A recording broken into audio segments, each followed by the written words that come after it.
Blessed evening, everyone, and welcome once again to our Wednesday Bible study night.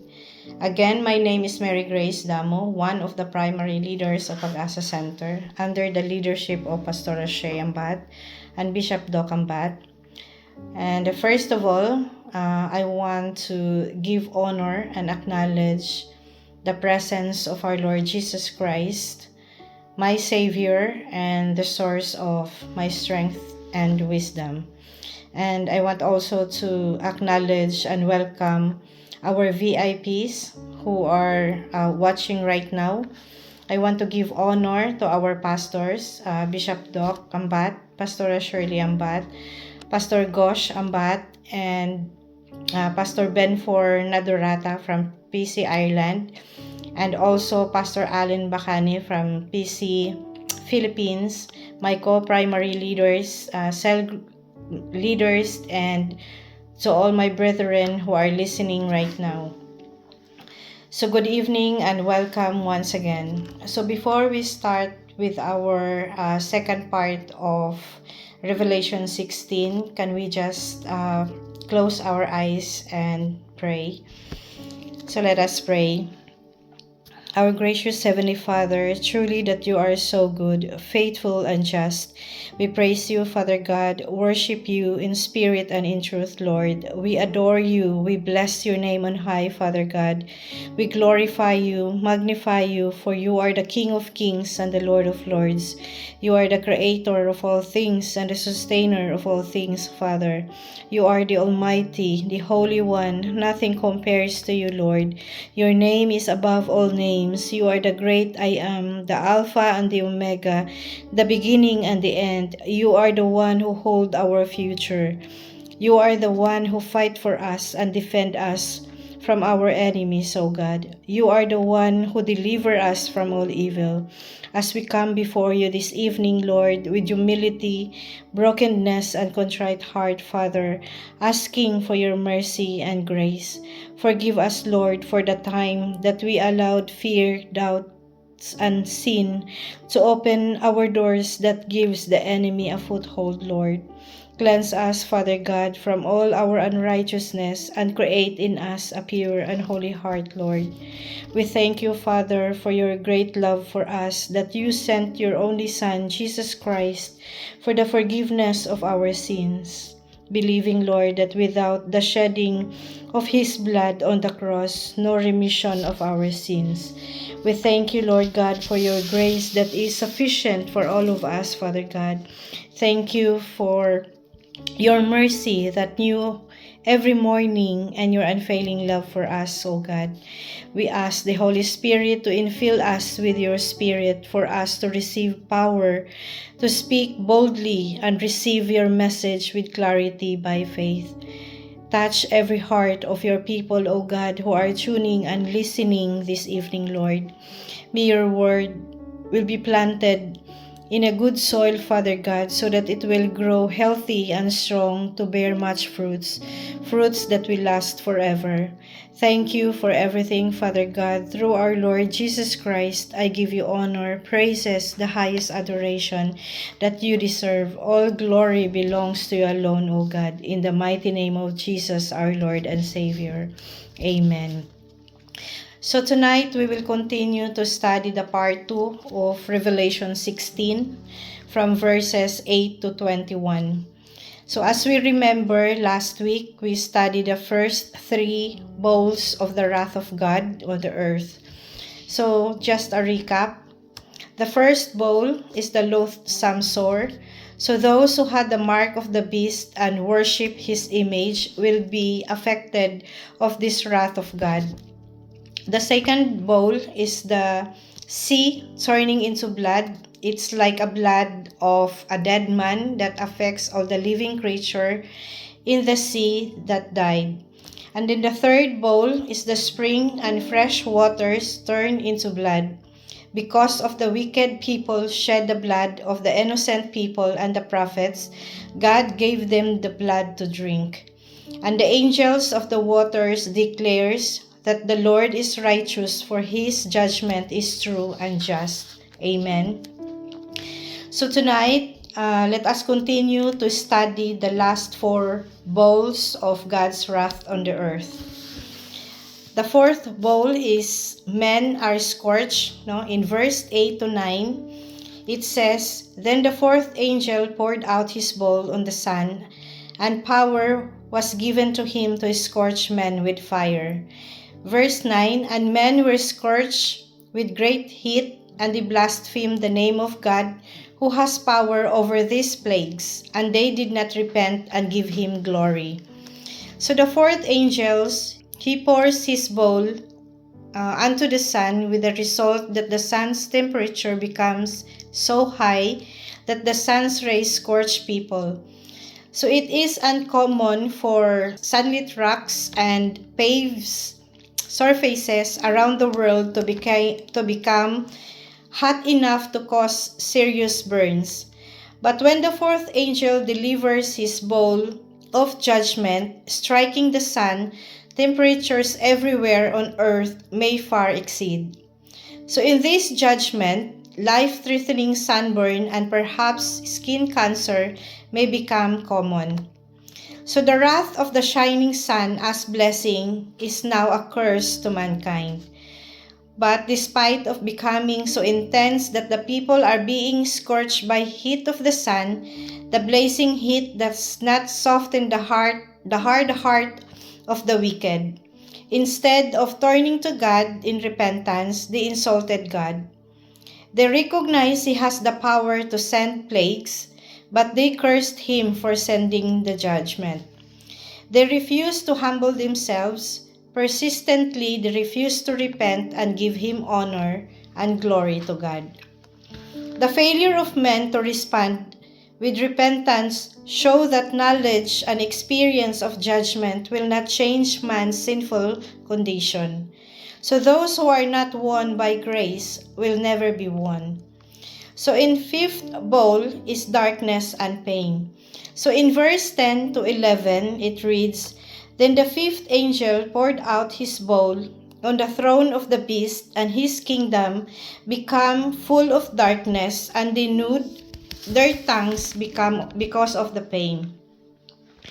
In verse 11, they blasphemed God of heaven because of their pains and their sores, and did not repent of their deeds. The 5th bowl seems primarily to affect the center of the beast kingdom, the heart of his power.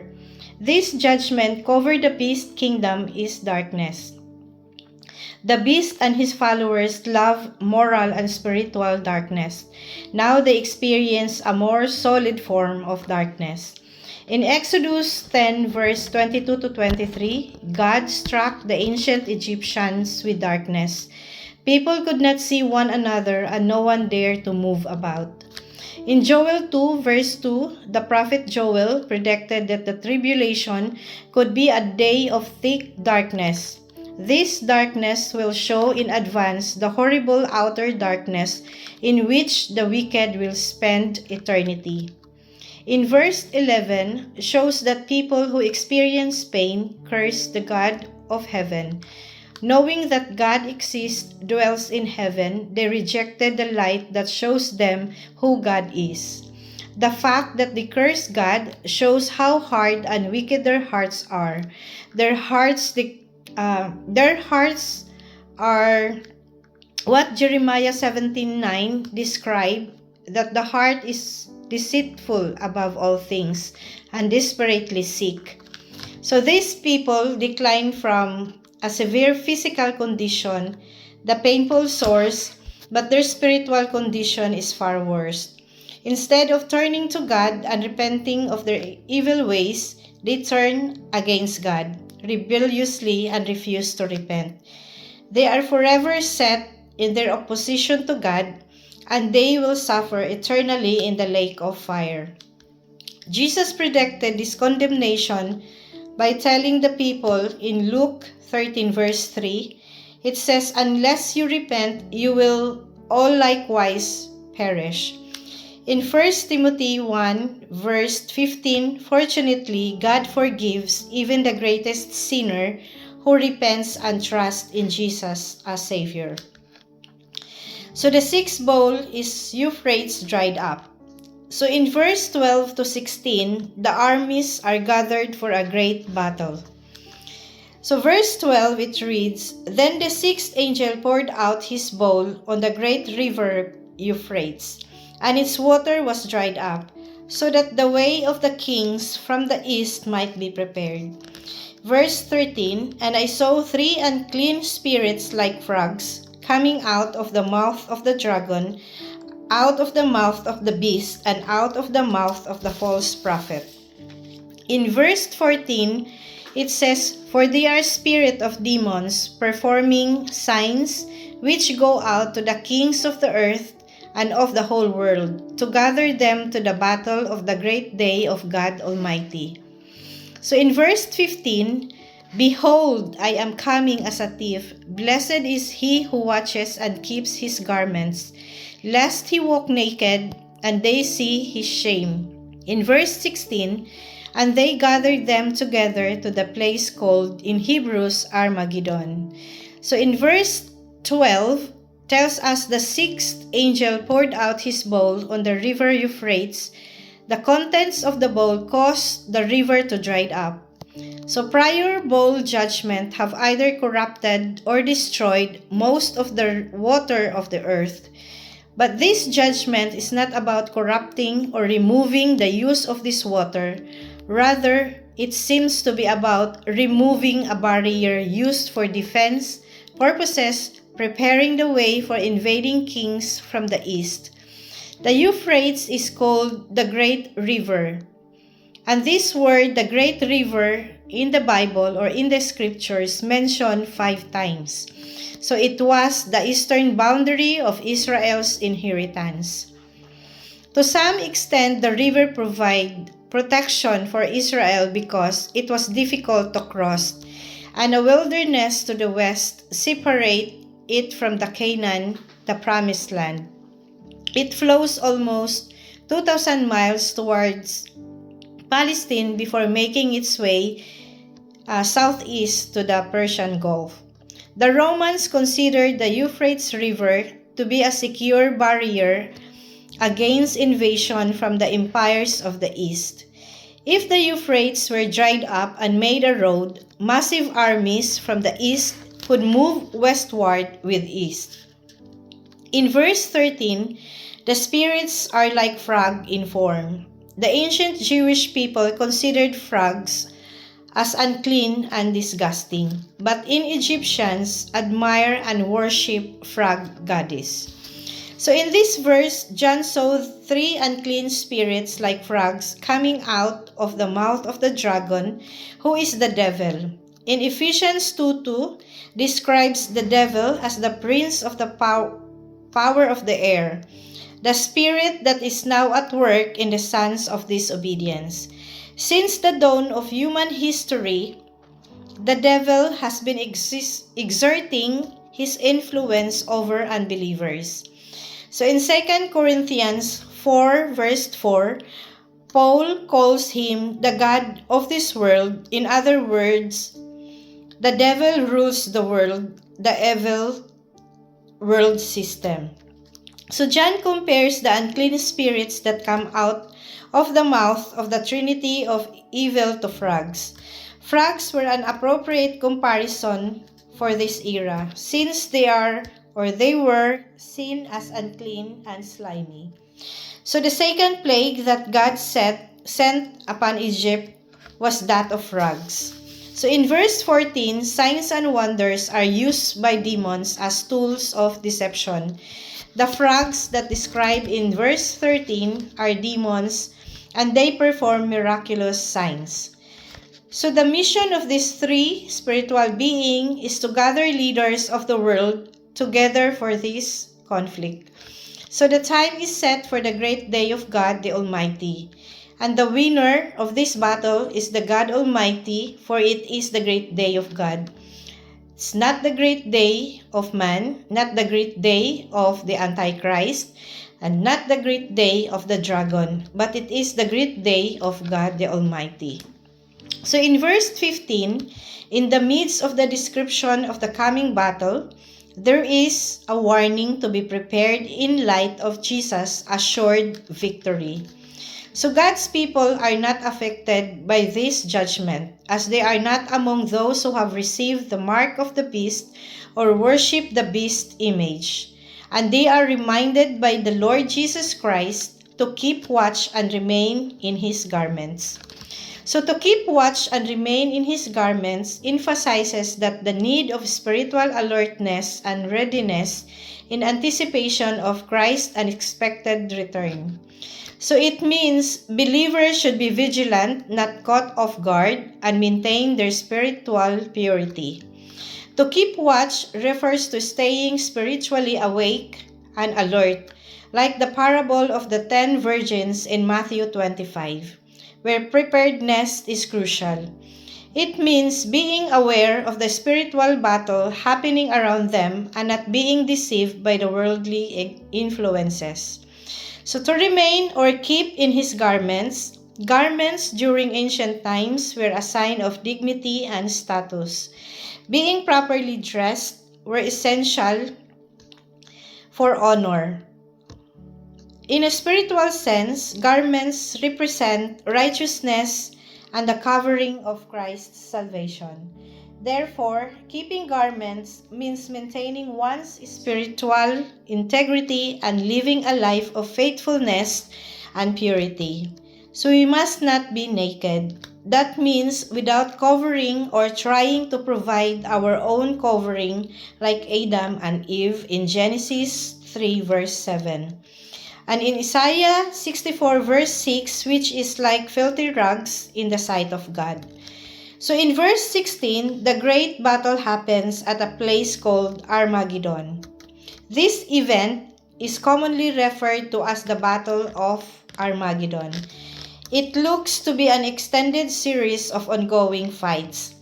In Zechariah 14:1 verse 2, it says, Zechariah prophesied in verse 16, the great battle happens at a place called Armageddon. So this event is commonly referred to as the Battle of Armageddon. It looks like to be an extended series of ongoing fights. Zechariah prophesied in Zechariah 14:1-2 that before the Lord returns, the war of Armageddon will include plundering and raping in Jerusalem.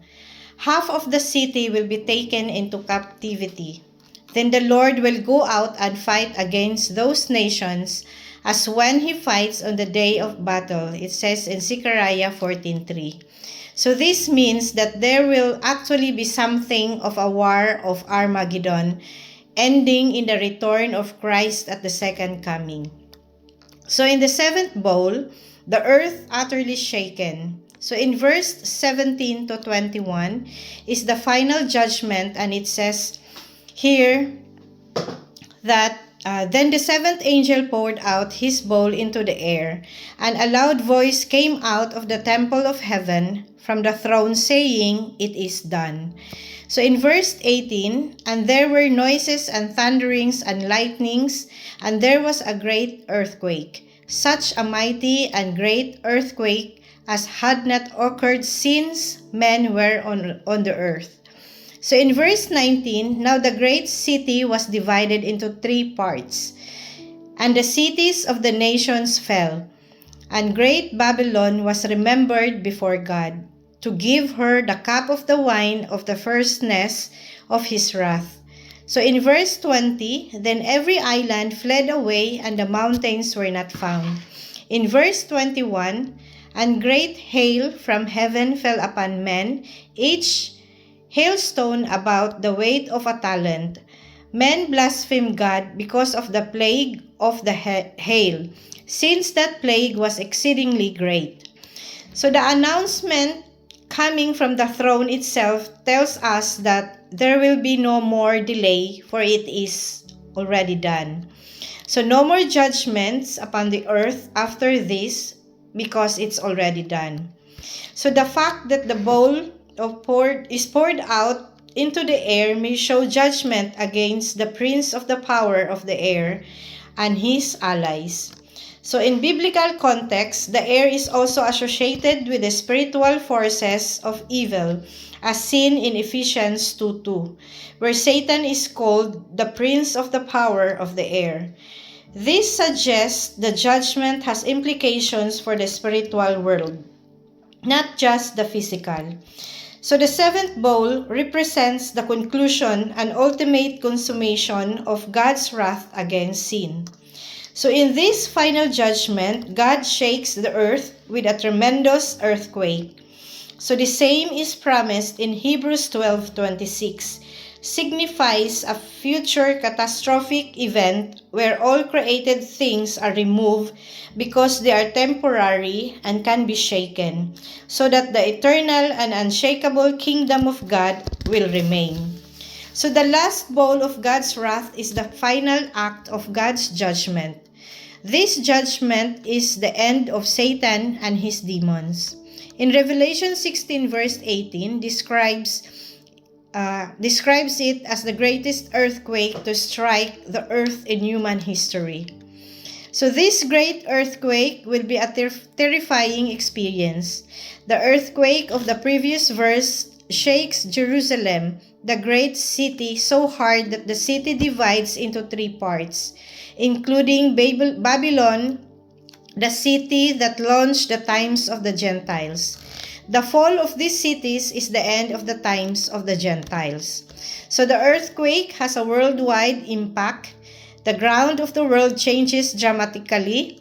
Some islands sink into the ocean, and some mountains fall into great split of the ground. God brings the whole physical world to final accountability. So the message emphasizes the finality of God's judgment, the utter destruction of earthly evil, and the unyielding nature of humanity's rejection of God, even in the face of divine wrath, as people chose curse God rather than repent. So in conclusion, in Revelation 16, remind us of God's serious view of sin.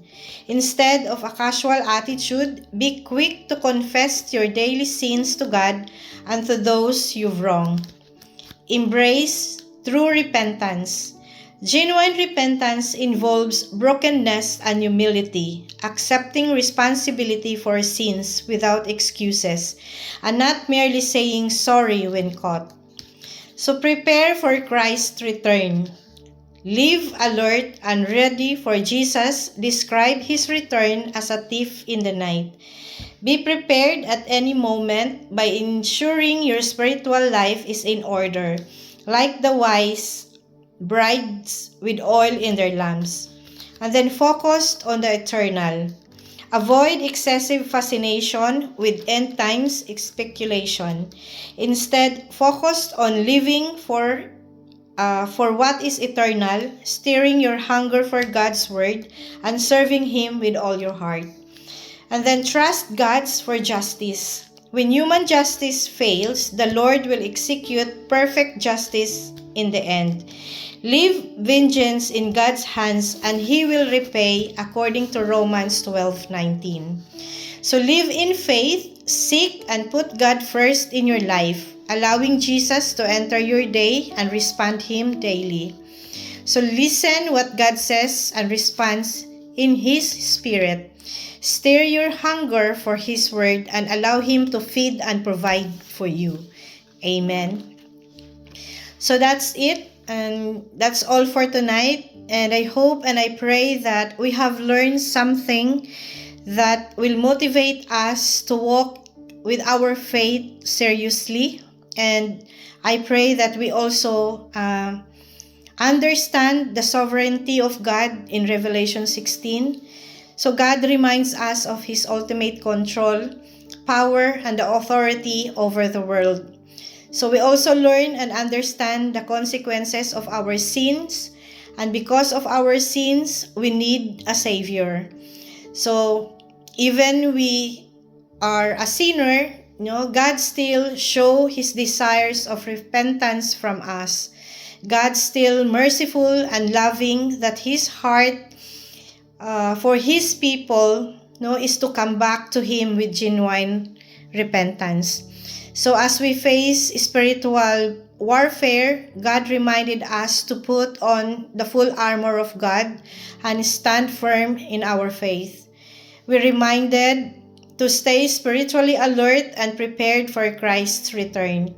So we believe that God's justice is perfect, and we can trust Him that He will right every wrong in His time. So let us worship and praise the Lord God even in the midst of our trials and testing in life. Because worship is not just for the time of peace, but also a declaration of our faith in God's sovereignty during our trials. Amen. So let us closing prayer. So our most precious Heavenly Father, we thank you once again, Father God, for tonight, for your faithfulness and goodness. We thank you, Lord, for your word, and I pray that we receive your warnings and reminders to all of us, Father God, that may your word, O God, will shake us, Lord, to live more like you, Lord Jesus, as we wait patiently for your return, Father God.